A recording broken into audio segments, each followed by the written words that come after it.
शिव और पार्वती की अमर प्रेम कथा बहुत समय पहले की बात है। सृष्टि के पालनकर्ता त्रिदेवों में से एक भगवान शिव तप में लीन रहते थे। वे संसार की मोह माया से परे श्मशान में निवास करते, शरीर पर भस्म रमाए और नागों को आभूषण की तरह धारण करते थे। सती, जो उनकी पहली पत्नी थीं, पिता दक्ष के अपमान के कारण यज्ञ में कूदकर अपने प्राण त्याग चुकी थीं। शिव शोक में डूब गए और उन्होंने फिर से दुनिया से दूरी बना ली। उधर सती ने अगले जन्म में हिमालय राज और मैना देवी के घर पार्वती के रूप में जन्म लिया। बचपन से ही पार्वती के मन में भगवान शिव के प्रति अगाध प्रेम था। उन्होंने निश्चय किया कि वे ही शिव को फिर से अपने पति के रूप में प्राप्त करेंगी। इसके लिए उन्होंने घोर तपस्या का मार्ग चुना।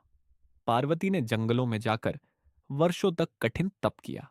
तप के दौरान उन्होंने भोजन त्याग दिया, फिर जल भी छोड़ दिया और अंत में वायु पर ही निर्भर हो गई। उनकी तपस्या इतनी कठोर और सच्ची थी कि देवता भी उनकी भक्ति से प्रभावित हो गए। पूरे ब्रह्मांड में उनकी तपस्या की चर्चा होने लगी। भगवान शिव ने जब पार्वती की तपस्या देखी तो वे प्रसन्न हुए, लेकिन वे यह भी जानना चाहते थे कि पार्वती का प्रेम सिर्फ उनके देवत्व या रूप के लिए नहीं, बल्कि उनके असली स्वरूप के लिए है। इसलिए उन्होंने एक साधु का वेश धारण किया और पार्वती के पास पहुंचे। साधु ने पार्वती से पूछा, हे देवी, किसके लिए इतनी कठिन तपस्या कर रही हो?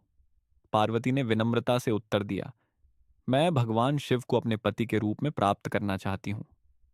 साधु ने हंसते हुए कहा, अरे, शिव तो श्मशान में रहने वाले, भूतों के साथ विचरने वाले, गले में नाग और शरीर पर भस्म लगाने वाले हैं। तुम जैसी सुंदर कन्या उन्हें क्यों चाहती हो? पार्वती ने शांत स्वर में उत्तर दिया, भगवान शिव का बाह्य रूप मुझे नहीं, उनकी आत्मा मुझे प्रिय है।